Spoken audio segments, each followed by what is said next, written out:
podcast for those who suffer, which is everyone. It's a space where we can speak honestly about what it feels like to be in desolate places without losing hope.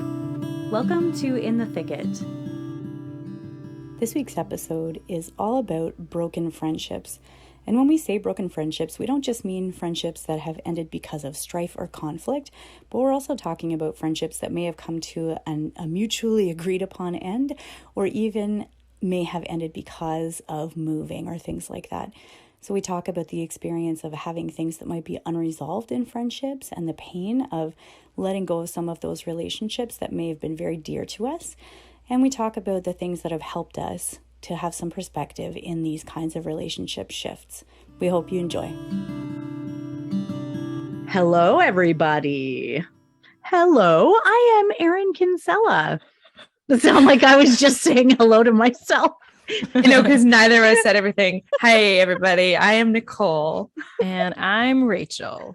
Nice. We are the podcasters of In the Thicket podcast. That's right. Yeah, Which and is we're what very you're happy listening to be here. to That's right now. that is well. Hopefully, that's In what you case you didn't intended know. to listen to. That's right. If we And if you're like, oh shoot, accidentally wrong podcast, then just stay and listen. or stay. To Yeah, us. yeah. Yeah, That's just true. stay. That's an Come option. join us. Just today, we're just talking about the depths of suffering in our own hearts. So let's. But just also friendship. Yeah. But also broken friendship. Shh, don't tell them that part yet. That's right. Okay, well, listen. So first of all, I just wanted to give a shout out to all of our listeners, okay? I want to give a shout out to everybody who entered the giveaway that we had for a full breviary set. Yes. Shout out to Tommy who won, which is awesome. It will be awesome. at his house tomorrow, which is really great. And just to everybody who sends us messages, like we love hearing from you guys on Instagram and Facebook or wherever you send stuff. It's like, It's true. yeah, or just even like random people who are like, oh, hey, I listened to the like you see somebody a random thing, they're like, hey, I just listened to the episode, whatever. And it's really like it's lovely. It's a lovely gift. Yeah. It is a lovely gift. Mm-hmm. And we just went over 10K on the downloads on Anchor. So First, I thought it was like money, and I was like, "Ooh, I didn't know." Right. We are getting some sponsorships. 10K in Holy Spirit points. Right. Exactly. Yes. Yeah. Yeah. So thanks to everybody for that. But here's what I was thinking about, because I was thinking about like, we're coming out of summer, we've just done all kinds of stuff in summer. So I'm like kind of thinking about the next year for a bit, like what I want to do for the year, or like trips and things like that.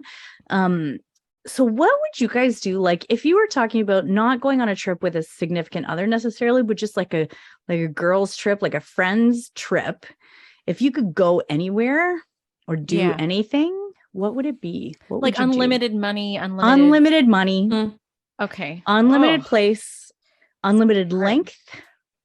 Okay. I don't know. Mhm. This is hard. Okay. Yeah. I'm going to process this verbally. Okay. I'm going to tell you the length. I cannot travel like to a new place for more than 10 days. Otherwise, that's like my limit. Okay. So I would go there for up to 10 days, but not more than that. Okay. And where there is, there's a lot of places that I want to visit, but where I haven't gone yet that I really want to is New Brunswick and Nova Scotia. Like I've been both of those places, but only very briefly, and not to any of the cool like Bay of Fundy or any of the more, I guess, touristy things. Yep. So that's where I would go. I would love to go. And all my roots on my dad's side, my Acadian roots are all in New Brunswick. Yeah. And I've Let's go never next year. explored that. You and Nathan can come up. We'll just do a road trip. We'll just go Perfect. out. It'd be fun. Sounds I'll good. do it. We'll meet all Totally do the Richards. Yeah. that. Nice. Anyway, that's where I'd go. Nice. Okay, that was good. Wow, that's really fast, Nicole. I'm like, I don't know. I mean, I think here's the thing. I don't have a limit necessarily. But yeah, so I'm kind of torn between like I've been to New Zealand once and it was beautiful. So I would kind of want to go back there again. Just like that whole part of the world.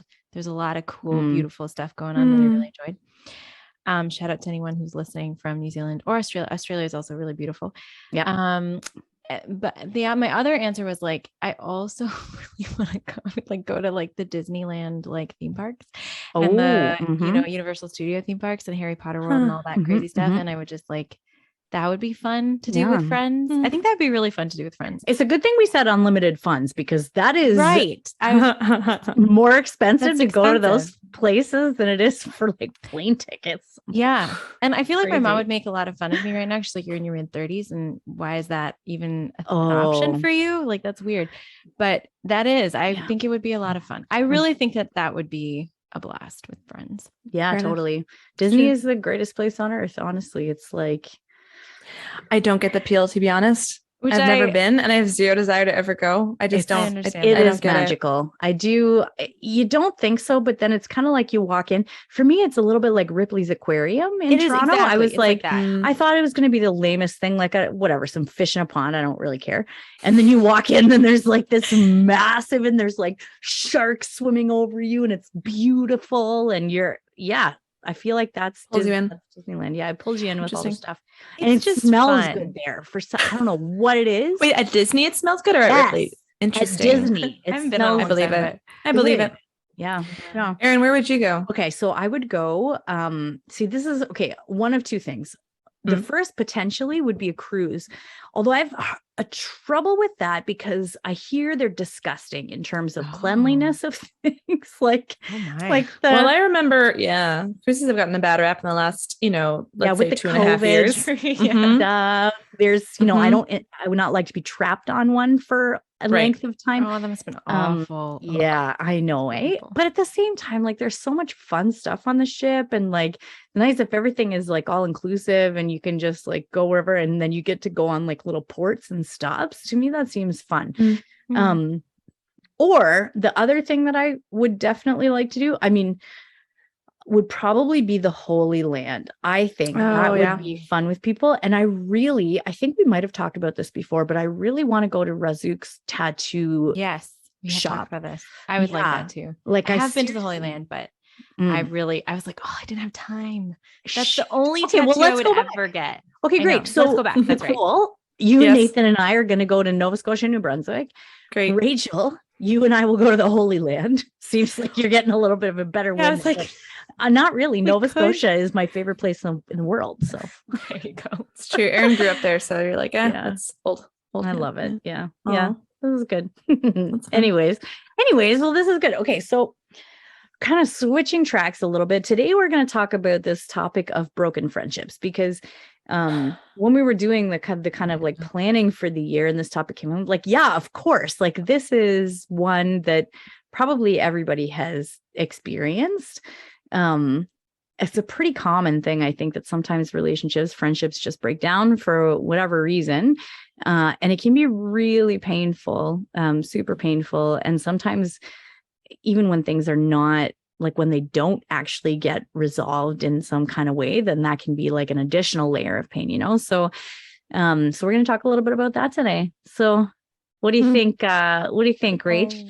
What's been your experience of broken friendships? If you could list the names of people, we are also going to we'll just clear that up just so that everybody knows we are not going to say any names or distinguishing things about anybody in our lives, so that we can make sure we're protecting their anonymity as well. Yeah. I was like, when I was 5, I had this friend and now we're not friends anymore. Well, I moved a lot too. So actually like that's for me, there's a reality to broken friendships that have nothing to do with the personal. Like that wasn't like when I was a kid, I just didn't have it. I had really great friends, then we moved, and I had really great friends, and then we moved. So there's kind of a pain of like, okay, there's not like now, like my best friend from high school is my oldest friend, I would say, and I've known her since we were both 14. And that's like such a treasure to me, because I'm like, I have someone in my life that's like not in my family that has known me that long, and that's very, very special to me. But that's one thing for me. I would say another experience that stands out, which was personal, was a friendship with somebody who had a lot of really hard things that happened to them in their life, and they started making decisions that were very bad, like just decisions that were very harmful for them. And we had a conversation about that where and I've learned a lot since then. This is like, a while ago, but at that time I was like, stop, like, this is really bad. I'm really scared for you. I'm really worried about you. And I was just really like, I just was not able to be patient with that person, I think, at that time. But also, it also might have been the Lord. I think back a lot about it now. I'm like, I don't know if it was the right thing to say what I said to them or not. I still don't know. But it kind of ended the friendship because they never really spoke to me after that. Like they weren't like mad at me, actually. It was really weird. We had this conversation where I just said to them, I really need to tell you these things. I'm asking you to stop doing these things because I'm really scared for you. And then they heard me out, and then we just kind of faded. Like they just wouldn't, and I respected that, because part of me was like, okay, maybe I overstepped. Maybe that was like not my place to say. I don't know. And I respected their sort of response to me. But I think the hard thing that I always think about was I really loved them. I really love them still. And I don't know. I think it was the right decision, but maybe it wasn't. And so it's like one of those things where you try your best, you make a call, and the person doesn't react the way you would hope that they do. And you kind of have to accept that, and keep praying for them. Yeah, it's tough. Yeah. So yeah, that's kind of what came to my mind. Yeah. How about you, Nicole? Yeah. It's interesting. If I think about my friendships, there's none of my friendships were like explosive endings or where someone really hurt me. And that, it's nothing like that. I think of the people that I maybe used to be close with that I'm not anymore. There's a couple things. One is that it's kind of, Rachel, what you were talking about of moving a lot. I didn't move a lot till I was in my 20s, but my family we didn't have any relatives in Winnipeg. So all of our kind of quote unquote family were often other families who didn't have family in Winnipeg. And what happens when you don't have family in places, you don't necessarily stay there. So a lot of my friends moved away as a kid. So I had, my best friend from when I was like 8 to 13, which was like, those are like important years. Their family moved to Switzerland and when I was a teenager, and then I just like, didn't have anybody for a while, and we're still close. Like we'll talk like once a year, but when we talk, it's kind of like, you're right back where you left off and you're just still kind of on the same page. So I have a lot of that where I have these sort of friends scattered all over the place and we're quote unquote close. We just don't talk that much. So that's, I think, one thing. I don't know if I'd categorize it as broken friendships, but just sort of like diffuse or kind of scattered friendships. Interrupted. Yeah. And the other one I think is where, maybe there wasn't an openness or a true closeness to begin with, and we were friends. And then I can remember, and then we faded. And now when we talk once in a while, certain friends where I'm like, it's awkward. I feel like we can never, I don't really know what's going on. I don't feel like I'm really sharing openly. I don't think they're really sharing openly. And I don't know what happened. I don't know if I said something wrong. And now this person feels like they have to be really guarded with me, like it's just those kinds of things where now I'm like, oh shoot, something feels off and I don't know what happened. I don't know how to fix it. And we're no longer at the level where I can say, hey, something feels off in our friendship. Cause that would just be kind of weird. They'd be like, well, we're not that close. Like, yeah. What's the problem? Yeah.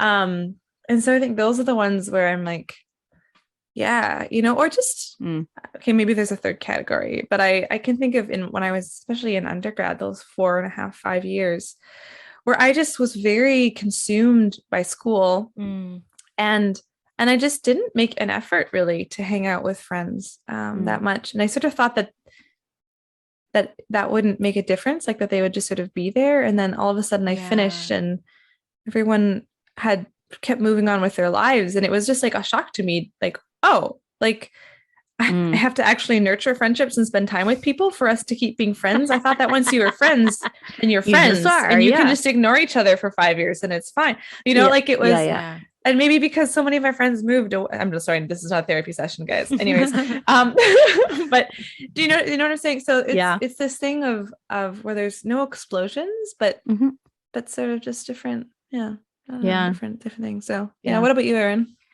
So I feel like I've had I don't think anything has been like super explosive to the point of like, I don't know, like people throwing things at each other or like yelling matches or anything like that. But there are like 3 relationships that I can think of in my life. One was like where I ended the relationship because I felt like there were I felt like there was something unhealthy about the relationship. And I was like, I just don't think that I can be in this relationship. So then I ended it, that friendship. And then there was one where it was the other person who was ending it. And I didn't have the desire to end it, but I think they were hurt by my actions, which was really hard for me actually, because I felt like my actions had been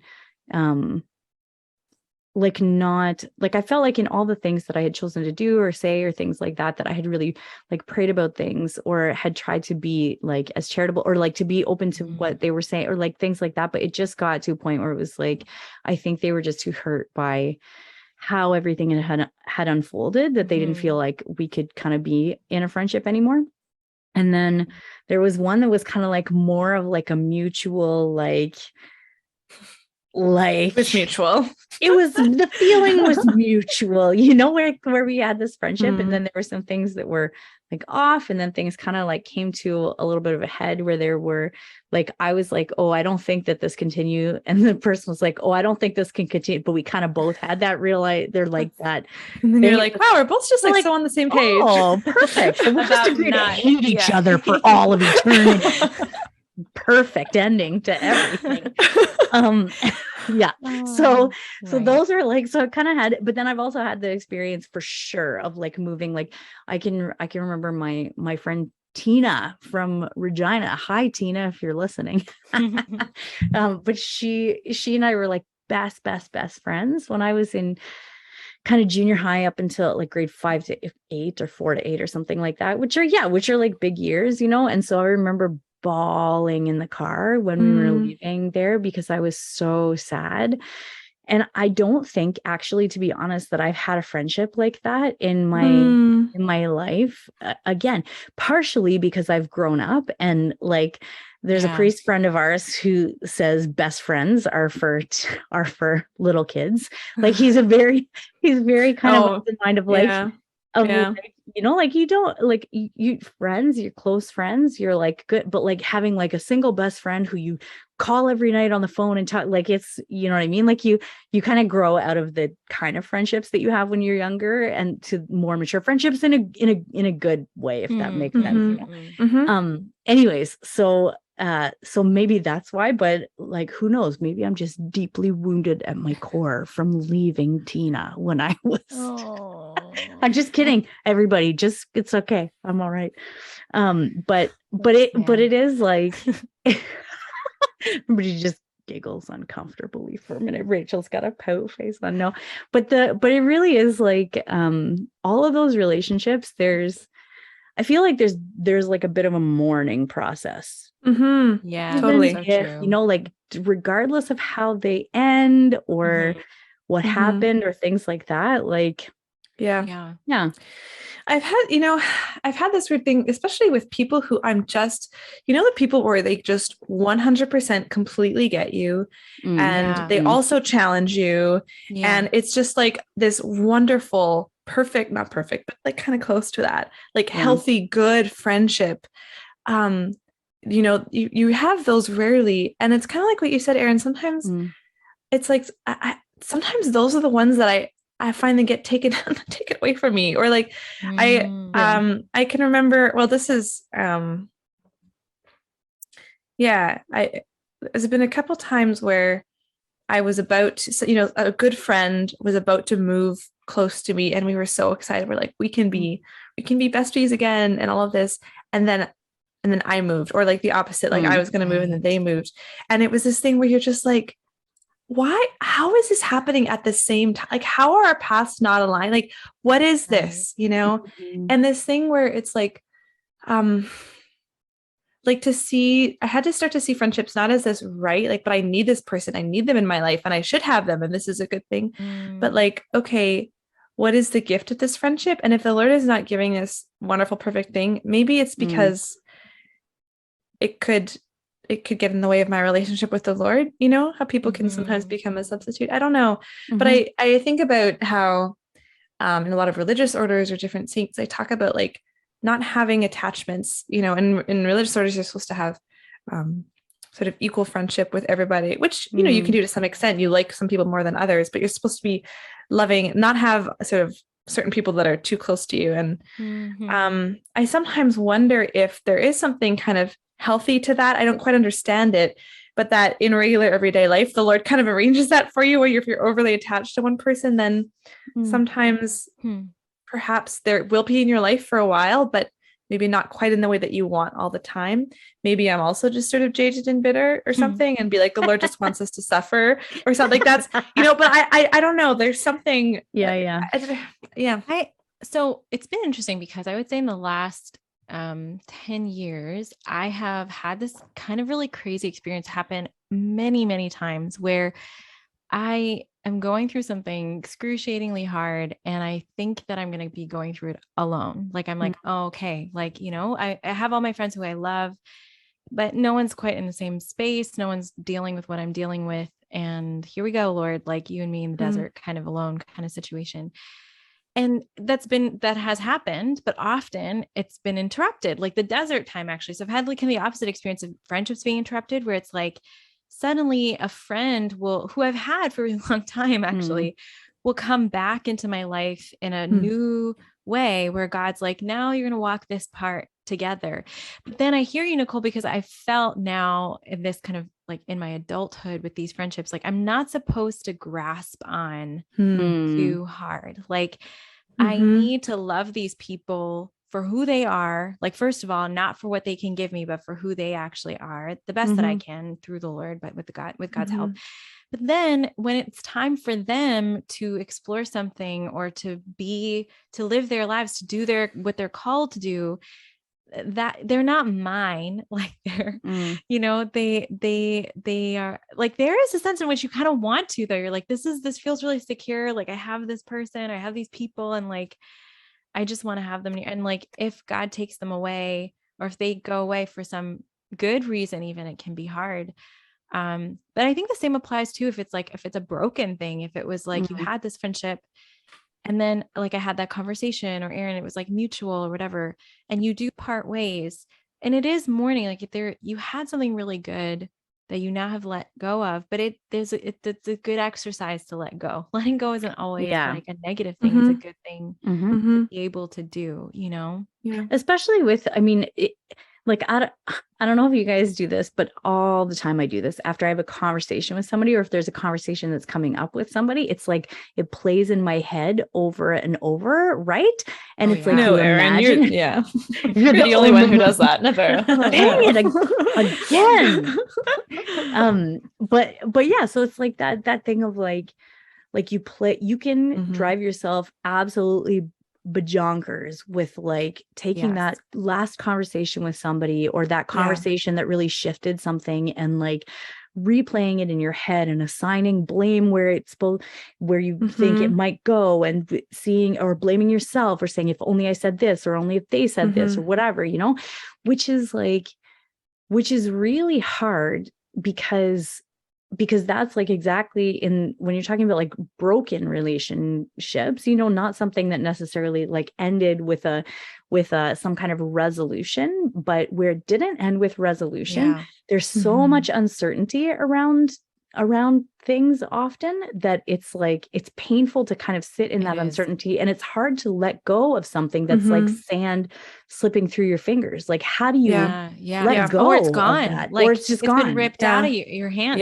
completely. Yeah. And I think it's worth saying too that like friendships are strong bonds. And I think if people go, sometimes if a friendship is broken, you're going to go through the emotions as if it's a breakup. Totally. And you know, and there can be a thing of like, well, why am I going through this? Like, it wasn't there. It was just like my friend. And it was like, well, that's something like that is like, you guys say, there's a mourning, there can be insecurities that crop up of like, well, what did I do? Or was something wrong with me? Or like, am I really whatever it is? Or, you know, and that's like, I think it's not easy, you know? No, it's really... It's kind of funny too, because there's a doctor guy on Instagram that I've followed. I forget what his name is. Anyways, he just always puts these reels that are super interesting about medical facts or whatever.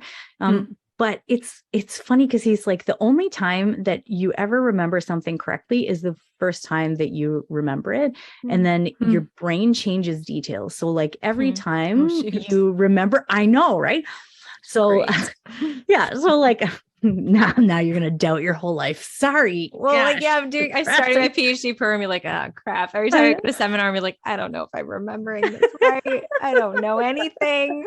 My brain's adjusting everything. That's funny. I feel like it's more like not like objective facts, but of like it's like an incident about a scenario or like things memories, that this person said or what they did or what they, and I mean, I think that's true, right? Because so then that's also kind of like an added layer of when you're trying to work through something or when you're trying to process something or things like that. Like it can be it's just hard to know.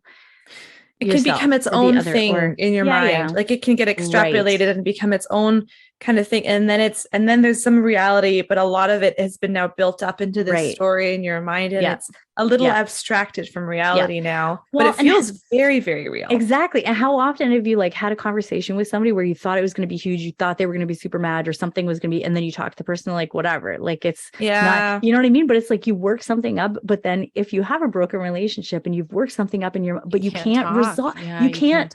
Like, so it just sits there and it's, and it can be really hard. So, I mean, I have a great, like something that's really helped me. So this has helped me in friendships and relationships that the Lord has honestly resurrected. Like he has, and this is the other thing, broken friendships, you might feel called, like when you pray about that friendship, that it's not really over, that it's not really, really over. That doesn't mean that you're supposed to go chase after that person or harass them or something like, but it just might be that you have this sense of the Holy Spirit's like, it's going to come back around somehow. And in the meantime, just pray for that person, And so if that's where you are with the broken friendship, I remember, I may have mentioned this in another episode, I can't remember, but, Catherine Doherty, who's like the foundress of Madonna House, who's an, really incredible Catholic woman. If you haven't heard of her, please look her up. I stayed at Madonna House, which is the community that she founded, for a week. And I was there over Pentecost, and they had at the homily at the Pentecost liturgy, the priest gave us this concept he called the laundry of love that she talks about. He's like, everything that you say, run it through this interior like laundromat, and so that what comes out, you hope and you pray, is love. And everything that you receive, you run it through the same laundromat so that like what you're left with is love. And I'd never thought about the receiving part of that. I always like, okay, the giving part's kind of like intuitive if you're Christian. And I was like, okay, like, is it possible that there's something of God, there's something loving, there's something here for me to receive from the situation? Can I cooperate the Holy Spirit to sort of process that and really glean from it love, That's beautiful. And if not, maybe it's healing. Maybe then God wants me to receive healing. And that's where this can be transformed into something loving. And then pray for the person, because they might come back around sometimes, Yeah. I think I've definitely had situations where I wanted a relationship with somebody, like I wanted a friendship, but I didn't know how that could happen. And sometimes this is not even a friendship that I already had, and sometimes it was. I can think of a few different examples where I had been close with somebody and then we had just drifted apart and we weren't close anymore, but I really desired that. And a lot of it was like, as soon as if I tried to make that happen, it would just push them further away. So I had to totally let go and just say, okay, Lord, like if you want this to happen, then let it happen in your time. And if not, like, okay, I'll just accept that. But sometimes those friendships did happen. But then they were given, it was like they were given back to me once I was ready to receive it freely and wasn't grasping anymore, So that's what, Rachel, I was just sort of reflecting on, you kind of mentioned something like that, but I love that.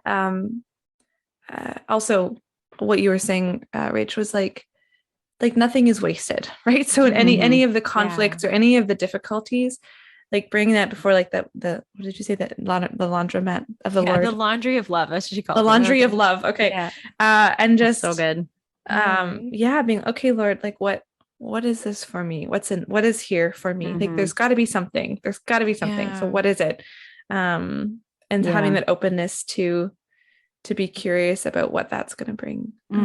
Yeah. Yeah. And it's true that, like, I think it's also true, like what you guys are saying about, like people coming in and out of your life. Like I've also had the experience of having, like a friendship that I thought was kind of, I don't know, ended or, whatever. And then was like rekindled, like a long time later, but also like the experience of, like, those friends that you can, like, you guys would definitely be I mean, we don't talk every day. We have a chat where we can post prayer requests and things like that, and we see each other when we record, and then we try and have like a hangout, like catch up session every once in a while, so we're not just being frauds and pretending we're friends on on these, and then we're not actually friends. But it feels like with any of you guys, I could go, if there's anything that I need, I know I could come to you.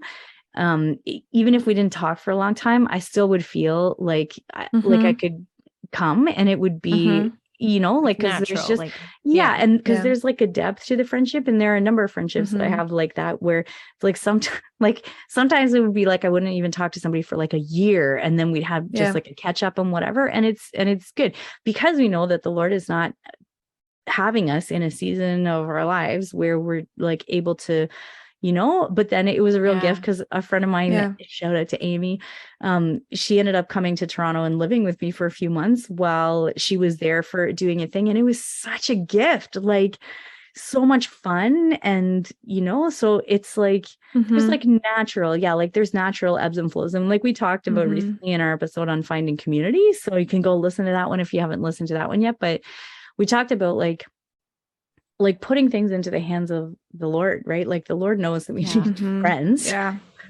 Like he knows that we need friends, and he desires us to have like deep relationships. And so like, of course we can't just like sit at home and do nothing all the time and not answer texts and like whatever, but he knows, so if there's a friendship that there has to be that certain kind of element of trust in relationships, even when there's a breakdown, and just trusting that the Lord will bring stuff out of it, because I feel like that's the only thing that can resolve that ball of unresolved stuff. Like it's like giving it to him and being like, it's your ball of unresolved stuff. That's now, right. Like, you have to deal with it.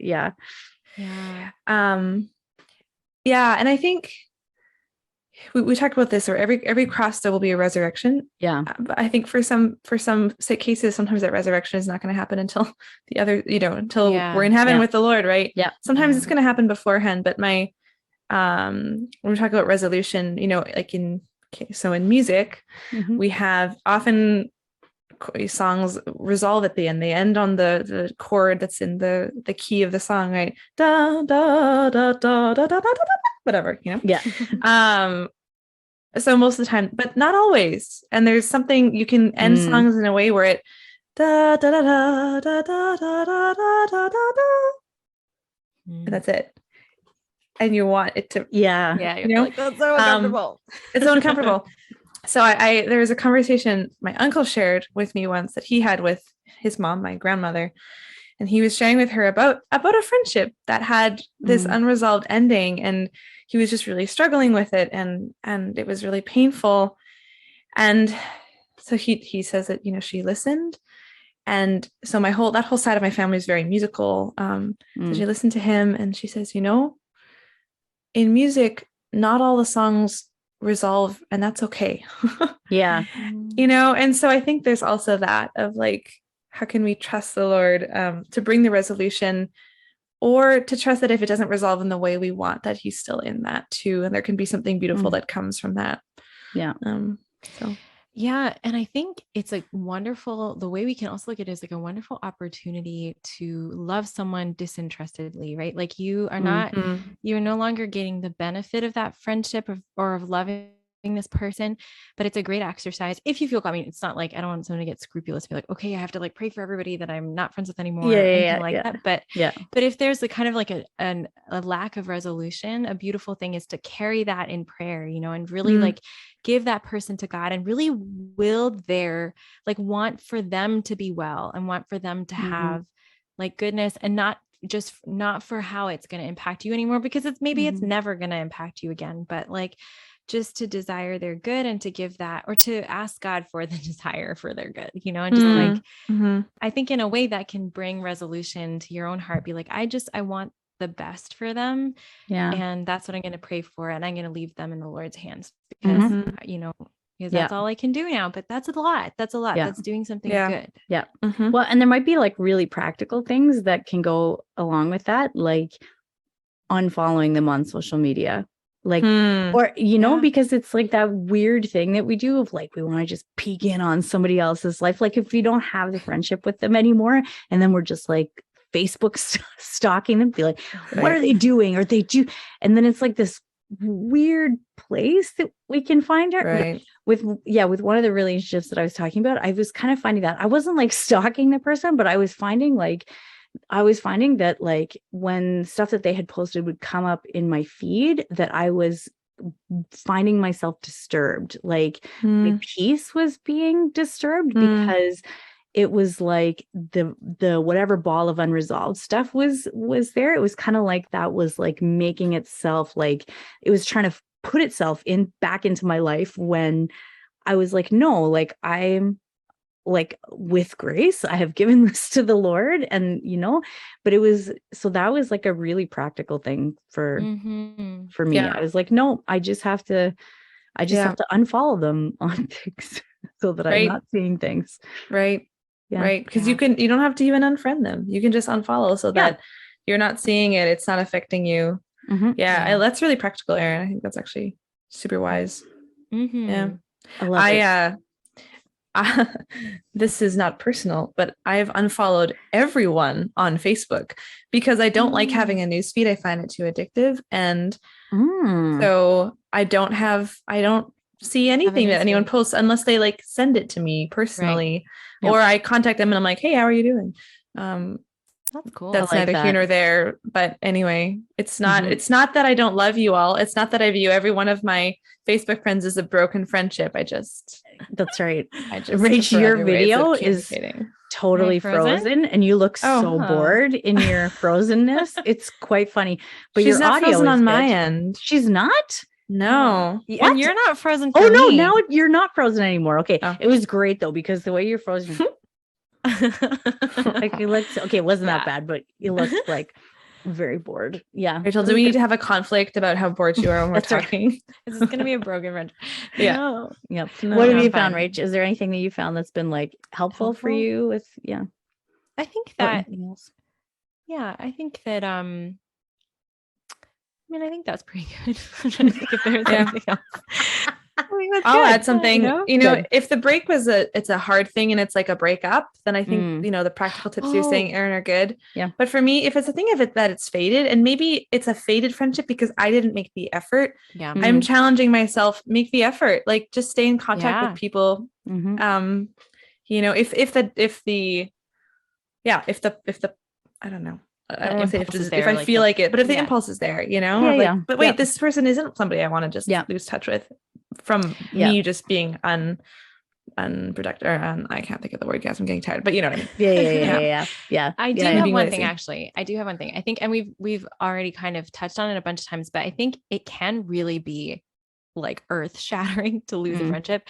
So I feel like I've done this in certain contexts where it's like, oh my gosh, I shouldn't be this sad. Like I should be okay. Like sometimes it takes time, and just give yourself time and give yourself like, don't like, don't maybe beat therapy. yourself up. Yeah, exactly. Honestly, you might need therapy. You might need time. Like, sometimes you really do need that like objective third party to kind of, give some insight into it. And I think that is just also to say that friendships are such an important type of relationship. We don't talk about it very much because our culture is like really kind of about romantic relationships more than anything else. But like, but friendships are so beautiful and important and impactful. And so when they do break apart, it can be very difficult. So absolutely. Go easy on yourself if that's happening. Yeah.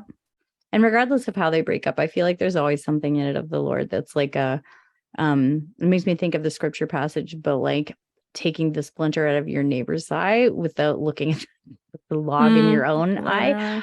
I feel like there's something of that in every, like, whenever there's some kind of breakdown in relationship in anything, it's like, it's very, very rarely solely one-sided. Yeah.